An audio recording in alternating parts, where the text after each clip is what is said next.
You know, as a man, don't you want to spread your wings a little while your wife's away visiting her folks?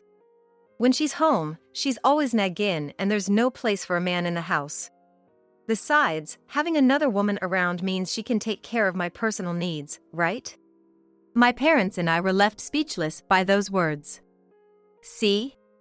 Even your father-in-law has nothing to say. So Karen, you should forgive a little infidelity while you're away. Just keep quiet when you're not around. Tyler seemed to think that my father's silence meant he hit the nail on the head, but even my father, as a man, was appalled by those words. It's unbearably pathetic that these are the words of a husband who just became a father. After that, my father called out my in-laws and a family meeting began. There's no point in bickering about it here, right? So for now, just come back tomorrow as planned. Tyler said to me carefreely, still not understanding the gravity of the situation. You're right. For now, I'll come back tomorrow. I finally opened my mouth. In this family meeting, I reconfirmed Tyler's character and decided in my heart to carry out a certain plan. My name is Karen. Just a year ago, I got married and I'll be turning 30 this year. My husband, Tyler, has been my classmate since elementary school, so we go way back. We lived close by and our parents knew each other. Moreover, I'd always known that he was an only son, his family was wealthy, and he was a bit of a spoiled brat. We started dating in the spring after graduating high school. We held a farewell party for classmates moving far away for college or work, and that's when he confessed to me. We went to different colleges, but since we were in the same state, we started dating. However, we actually broke up after a year. I became anxious about whether I should really keep dating Tyler and eventually marry him, so I told him I wanted to break up. Tyler was against it, but I just couldn't see a future with him. However, we happened to meet again a few years ago, and that's when he asked to get back together. Honestly, I was hesitant to reconcile, thinking we might break up again, but when Tyler said, "After breaking up with you, Karen, I really regretted it," I decided to give it another chance. After that, we squeezed in dates between our busy work schedules, nurtured our love, and about 2 years into dating, we held a small wedding ceremony with just friends and parents and became husband and wife. We currently rent a condo close to both my parents' and in-laws' homes and live together, just the two of us. We were blissfully happy, but we were both busy with work. Both Tyler and I are full-time employees. We start early in the morning and finish late at night. That's why I wanted to fully split the housework, but Tyler wouldn't agree to it. Sure, we both work, but I earn more and my family's richer, you know? If we made about the same, I'd split it, but if I had to do housework too, wouldn't that be unfair? When I brought up splitting chores, Tyler just laughed it off like that. In the first place, since we're married, I think we should both make efforts and cooperate to support our life together, and our parents' current financial situations are irrelevant. However, Tyler, who was raised preciously as an only son, would brag about his family's wealth at every turn and treat me like a servant. So every day, I wake up early to do laundry, clean, and prepare meals. After work, I go shopping, and once I get home, I make dinner and clean up. Meanwhile, Tyler leisurely wakes up, gets himself ready, and heads to work. After coming home, he sits on the sofa fiddling with his phone or starts drinking by himself. No matter how much our incomes or family assets differ, is this really the equality that Tyler speaks of? I spent my days lost in thought as I did housework. One day, I was called by my mother-in-law to visit my in-laws' house. She contacted me saying an acquaintance had given her some vegetables and she wanted me to come pick them up. I was grateful for the vegetables and my mother-in-law's consideration, and it made me happy. However, if I stop by my in-laws after work, it means I'll be that much later in taking care of things at home. Luckily, it was Friday and I didn't have work the next day, but I was feeling tired and wanted to take a breather as soon as possible. However, I couldn't just ignore my mother-in-law's kindness, so I visited my in-laws' house feeling a bit gloomy. "I've been waiting for you." When I arrived, my mother-in-law handed me the vegetables she had prepared. Then she cheerfully talked about the son of the acquaintance who gave her the vegetables and how the neighbor had gone on a trip. The content was trivial, but I couldn't smoothly end the conversation, so I just stood at the entrance, giving a wry smile and nodding along. Oh my, look at the time. The vegetables are a bit heavy, so I double-bagged them. They probably won't tear, but be careful. Yes. Thank you very much.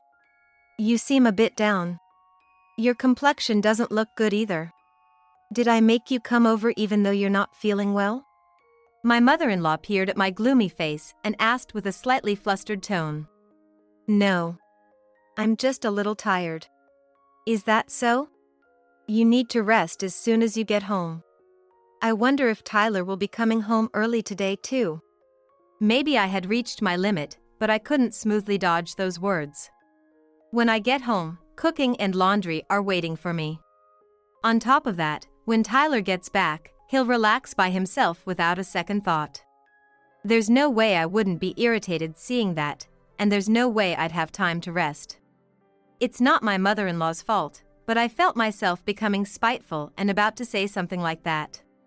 Did Tyler do something? If you don't mind, please talk to me instead of keeping it all to yourself.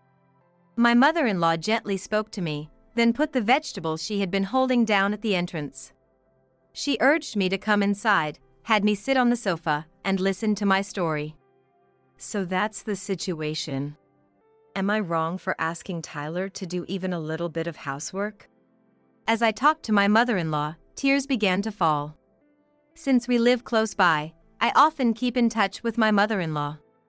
She's easy to confide in and a really good mother-in-law, but I didn't really want to consult her about Tyler in this way. However, my mother-in-law listened to my story seriously and muttered, I see.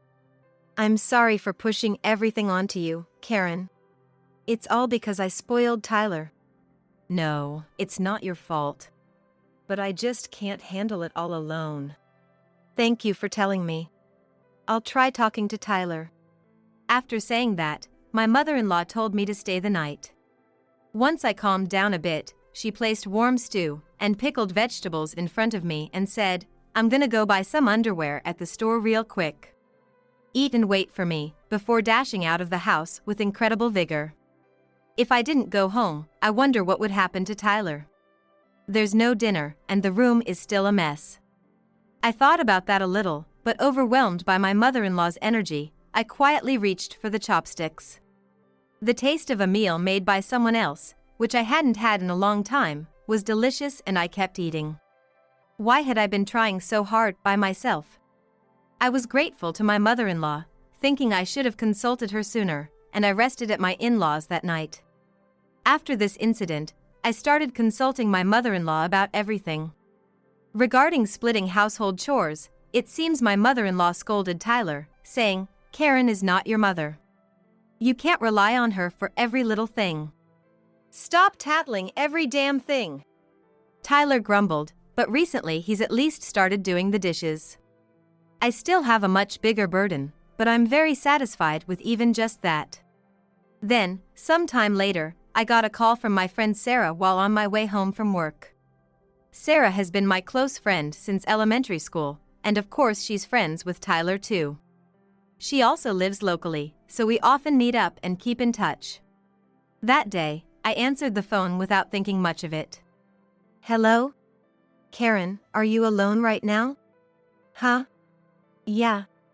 I stopped walking at Sarah's words. Her tone was different from usual, and it felt off. What's wrong? You're being so formal. Well, this might be unnecessary if you already know, but I heard rumors that Tyler is addicted to gambling. Seems he's been frequenting casinos. What? I couldn't help but ask again. I thought there was no way Tyler would gamble. The reason for our initial breakup was actually because of gambling. When Tyler started college, he got hooked on slot machines and poured all his part-time job wages into them. Even when we had a date planned, he'd often say, I lost money at the slots. Can you treat me today? And I'd end up paying for the meal. We went out less, and even when we met, I'd just be sitting bored next to Tyler as he watched slot machine videos. Regardless of slots, if he kept gambling like this or started betting larger amounts of money down the line, there's no way we could get married no matter how wealthy his family was. So that's why I told Tyler I wanted to break up. When he refused to break up, Tyler clung to me, saying, "I swear I'll never play slots again. I won't gamble either. I promise, so please reconsider." However, I couldn't fully trust him, and that's what led to our breakup. When we decided to get back together, it seemed he had completely quit gambling, and he happily told me he had been able to save money. I even got confirmation from friends saying, "Tyler really isn't gambling anymore," so I felt relieved thinking my words had truly changed him. And yet, to hear he's started gambling again, it must be some kind of mistake. After getting home, I immediately confronted Tyler. "I heard you've been going to the casino. Are you gambling again?" For a moment, Tyler made a face like he was caught, but quickly feigned composure. "It's just within my allowance. I'm not betting everything like I used to with my part-time job wages." "Even so, you said you wouldn't gamble at all, right?" Overwhelmed by my anger, Tyler, who had been pretending to be calm, cowered a little. However, he snapped back defiantly, raising his voice. "Enough already, you're so annoying. I'll quit, okay? What's with that attitude? You don't sound remorseful at all. I said I'll stop, so that should be good enough. You're such a pain in the ass." I was seriously ticked off, but I suppressed my anger. I was shocked that he broke his promise, but I was actually pregnant at the time. He says he'll stop gambling, and unlike when we were just dating, I can't easily get a divorce. "If you do it again, I want a divorce." Yeah, sure. I'll divorce you then." I sighed at Tyler, who wasn't even trying to understand my feelings. He wasn't like this in the past. How did he change so much? "Oh, and don't tell my mom. With this, the matter is resolved. Got it?" Unbelievable. Right next to me as I was fed up with him, he had the nerve to say that without remorse. A few days later, I told Tyler about my pregnancy. I was still feeling unsettled about the other day, but I couldn't keep quiet about it. When Tyler heard the news, his eyes widened and he was overjoyed. I didn't expect him to be that happy, and it made me smile a little. "Now I get why you were so angry the other day. Your hormones must have been out of whack," he said, and my face tightened again. "The reason I was angry the other day wasn't because of my hormones, it was because you broke your promise, remember? Don't bring that up again. Getting all worked up is bad for the baby." Tyler said that with a big grin. There's no way I could be convinced, but it's true that being angry all the time isn't good. Tyler quickly reported the news to his parents too. They were thrilled. "Don't make Karen do all the housework," my mother-in-law warned Tyler, so maybe he had a change of heart, as he started actively helping with chores. He hasn't been gambling since then either. And before I knew it, I reached my due date. However, even after the due date passed, there were no signs of the baby coming. Still not born yet? Tyler also started getting antsy. Seeing him like that, I was able to smile, and my trust in him had recovered to that extent as we eagerly awaited the birth of our child. I planned to stay with my parents after giving birth. We planned for about a month-long stay and had everything prepared. All that was left was to wait for the baby to be born safely. Around 4 days past the due date, my water broke and I was rushed to the hospital, but a healthy baby boy was born that same day, and the whole family was full of smiles. "Rest well at your parents' place. I'll come visit," Tyler said with a smile as he dropped me off at my parents' house on the day I was discharged. "Thanks. Please clean the house." Yes, I know." I saw Tyler off as he left with a smile, and from that day on, I started my life at my parents' house. We named our son Tom. I was frazzled taking care of a newborn for the first time. However, thanks to my mother's support, I was able to focus on caring for Tom, and he ate well, slept well, and grew bigger and bigger. Tyler would stop by my parents' house after work or on his days off, gaze at Tomo's face for a bit, and then leave. "Are you keeping the house clean?" You're doing the laundry properly, right? I'm doing it. Don't nag me so much. Tyler would lightly reply to my questions while gazing at Tom's face with a happy expression. Seeing him like that, I fully trusted him. A month flew by and I was set to go home in 2 days. You can take it easy a bit longer, Tyler said, but I couldn't keep relying on my parents forever. I'm going back the day after tomorrow as planned. I'll rest until tomorrow. I said that and started preparing to go home. However, while getting ready, I suddenly became worried about the state of our house. Tyler said it was clean, but I wasn't sure if that was really true. If Tyler hadn't tidied up, there's no way I could do it while watching Tom. I'm worried about the house, so could you watch Tom for a bit? I'm gonna go clean up.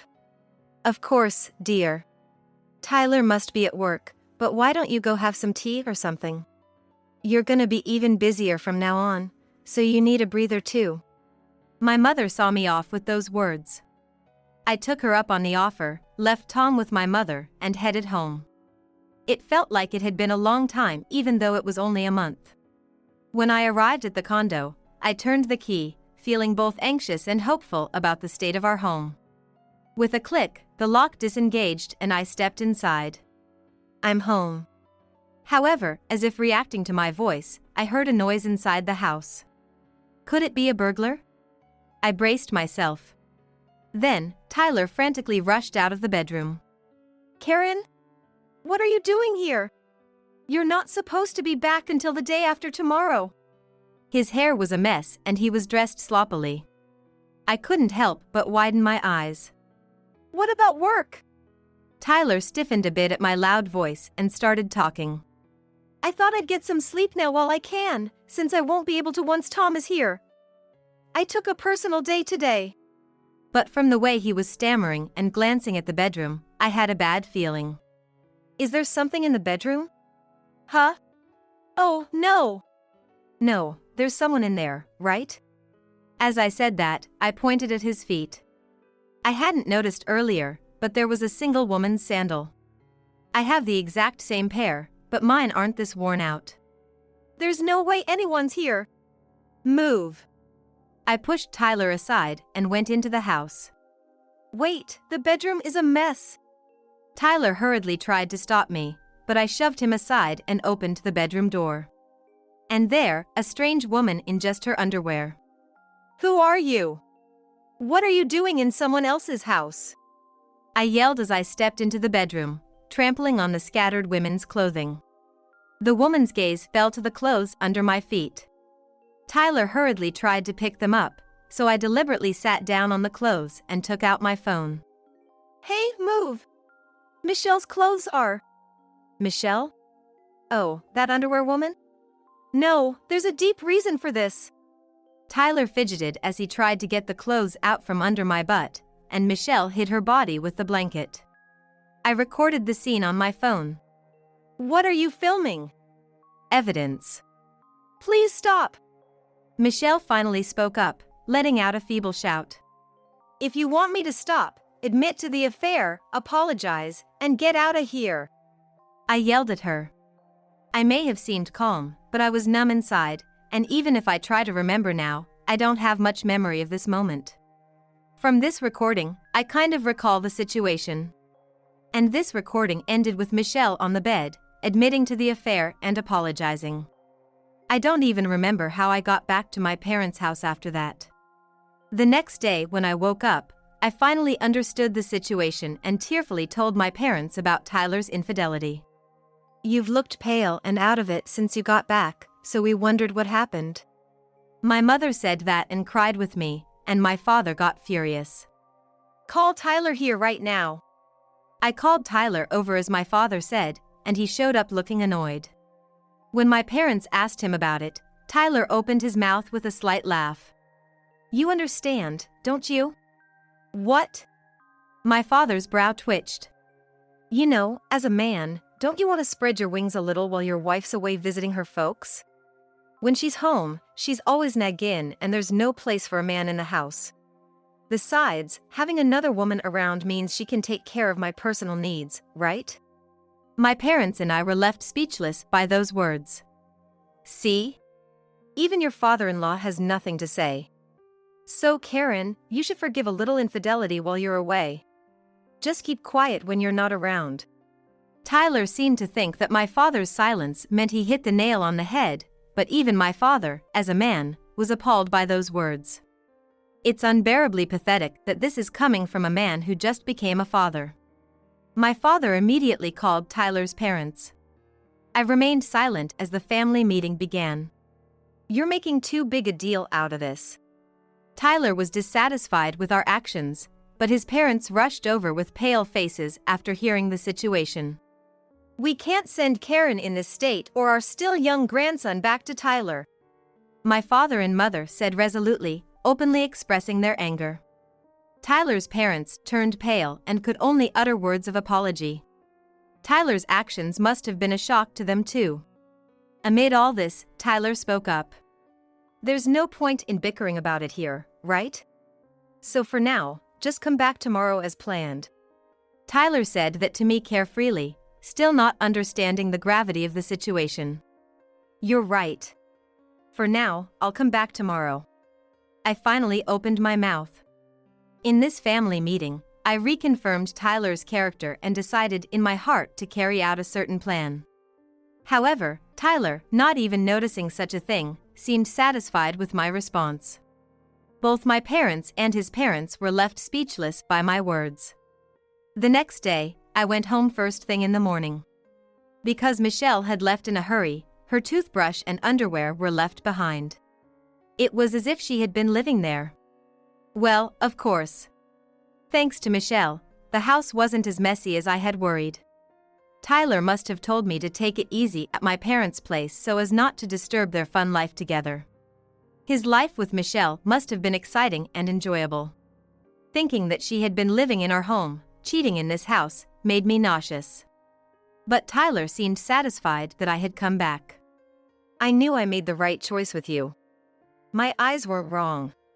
After spewing all that dissatisfaction and abuse at me, to say such a thing now, I can't believe the nerve. Besides, for me, choosing Tyler was nothing but a mistake.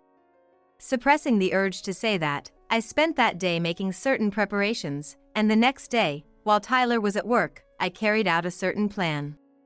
I left a divorce petition and went back to my parents' house again. Sarah, who knew the situation, helped me move along with her husband and friends. Seriously, that's unbelievable. It'd be the worst if people thought all men had that mentality.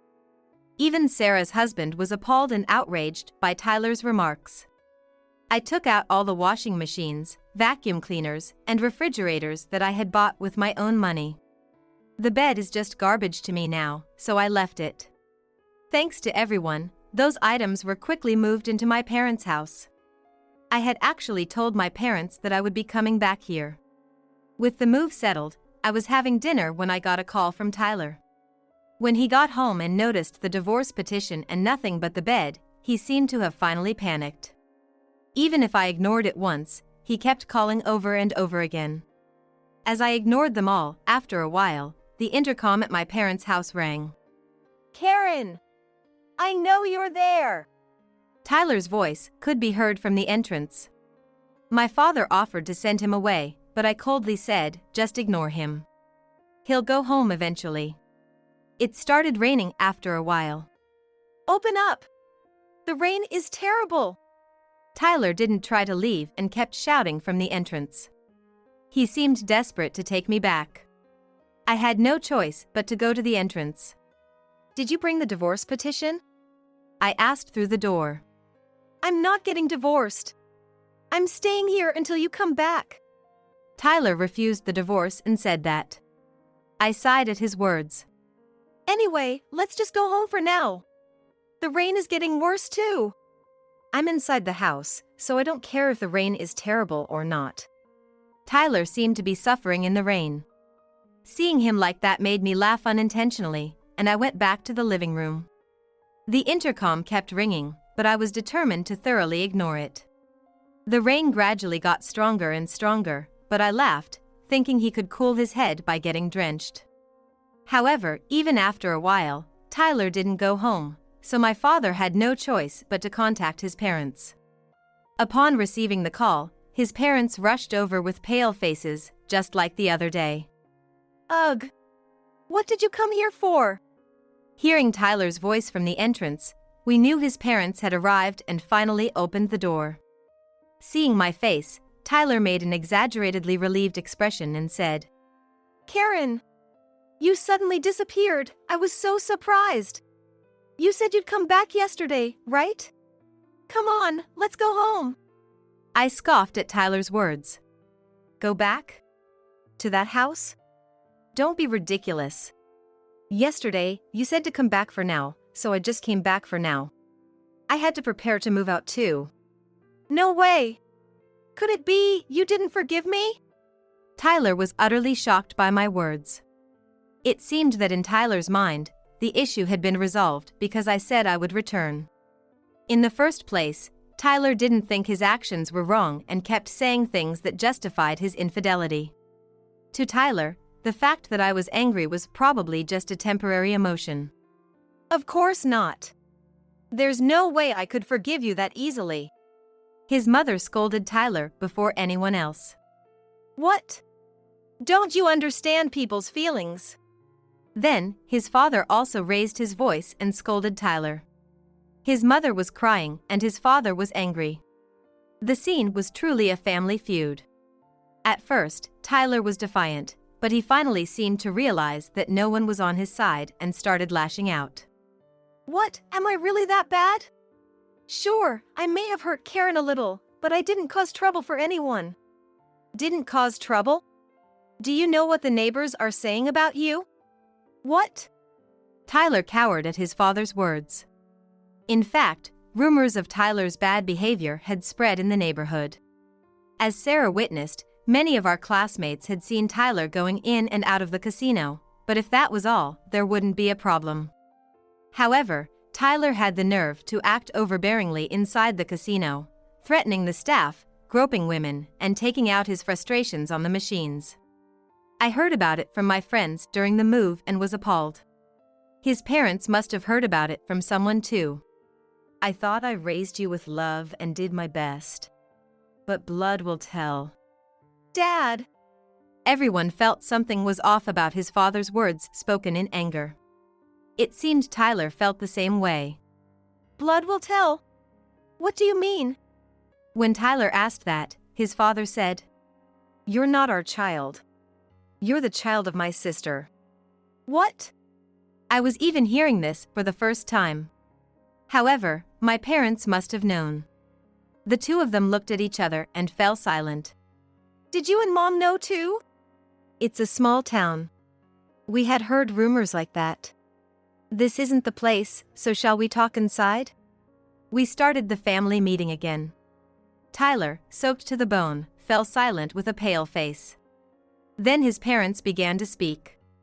Apparently, his father had a sister 10 years younger than him. I've never met her, and I've never heard anything about her from Tyler's grandparents. Because she was disowned, and no one knows where she is or what she's doing now.